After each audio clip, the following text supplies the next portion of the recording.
Hi, I'm Phyllis Housen here at the Adobe House in Sundance. I am here with my film Clemency, very happily here. We are all super excited that we got into US drama competition, and it's been a long journey. We finished the film last spring, but it's nice to be back together with everyone. I saw everyone from the crew last night, and we're just excited. Our premiere is Sunday night. And just to give you a little bit about the film, it is a narrative fiction piece about a prison warden played by Alfre Woodard.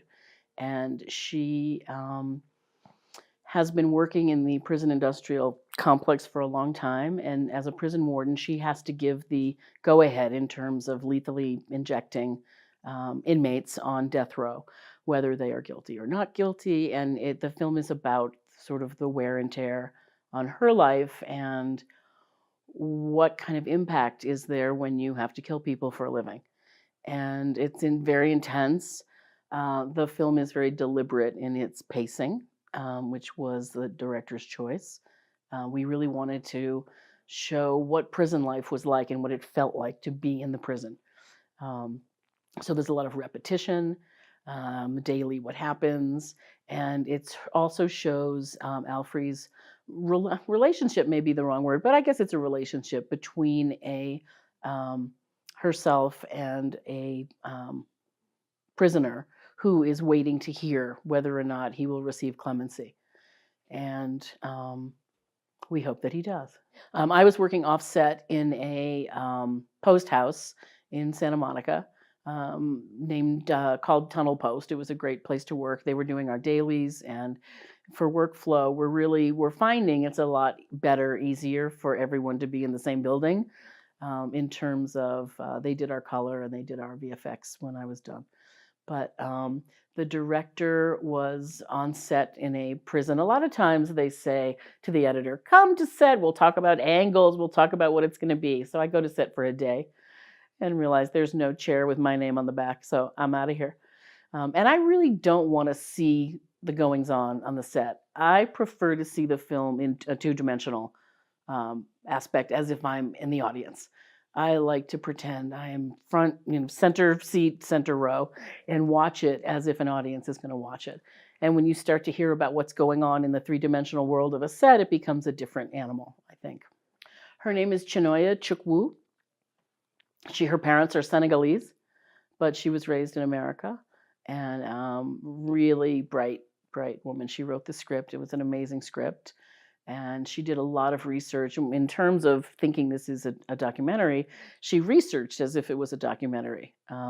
Very bright, very articulate, and was made some really bold directorial decisions that I fought against a little bit in the beginning, but ultimately I became a believer.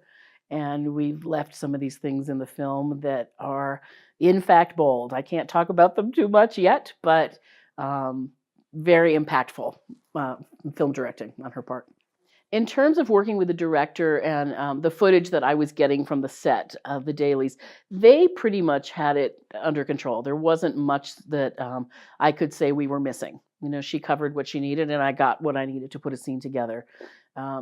I don't know if she looked at dailies. My feeling is once the train leaves the station on an independent film, there's not a lot of time to look at dailies. You basically have to prepare your shot list for the next day. So I was looking at dailies. I think when we wrapped, I was about a week behind camera, which is what I usually am. And then they wrapped production, and Chinonye was supposed to take a break, but I'm sure at that point is when she started looking at the dailies pretty seriously.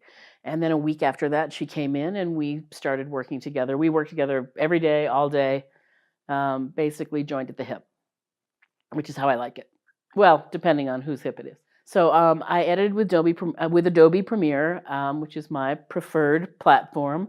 I came from film a long, long time ago, where if I remember, you'd look out the window and dinosaurs would walk by. But I became a Final Cut Pro editor, and I'm a pretty Mac savvy human.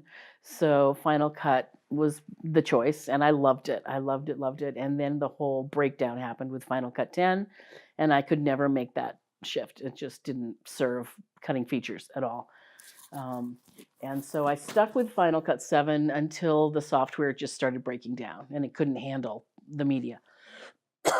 So at that point, we'd all heard about Premiere, but it was like, what is Premiere? Nobody really knows what it is. But I think what happened is they saw a need and they grabbed, here's a football metaphor, they grabbed the ball and ran through to the goal. And they really created an incredible product. I like the interface. I like that it's also intuitive like Mac.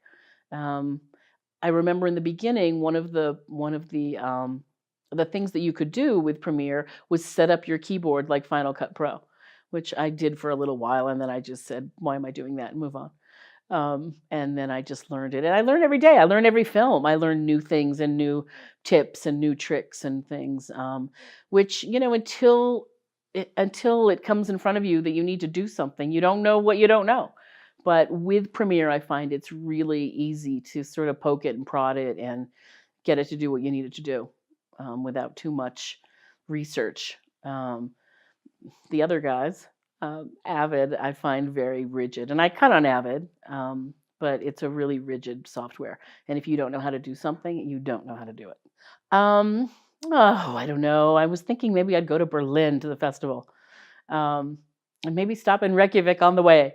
That's what I'm thinking about. I do have a rom-com in April. And so that's, it's always nice to have something in front of you, and I like to travel when I'm not working. And so when I know I have a job, even if it's in April and I have a couple months ahead of me, like, where can I go before I go back to work? So we'll see what happens. Something else may come up between now and then. But, and if it does, I will work. But in the meantime, that's the next thing that I have. And it's in New York, so I'll be cutting there. I love to give advice to young editors. Although I find most young people who want to talk to me really want to be directors. They don't talk about being editors because they don't really know what is that? Is that even a job? But what I tell people, and I teach a little bit. I've taught some students in, there's a really interesting French film school that they go 3 years in Paris and then they come to New York for their last year and work in New York. They're sort of seniors, I guess. And so I work with those kids. I speak French, so I can work with those kids and we can talk about le cinéma. But I tell people to watch movies. Go to the movies if you want to learn how to edit. Watch Hitchcock, watch Truffaut, watch Godard, watch Fellini. And really, no one knows to watch those filmmakers anymore. And I am a big advocate for any film that has come before. If you want to learn, watch The Square. Watch The Square move and watch where the cuts happen. And that's how you learn.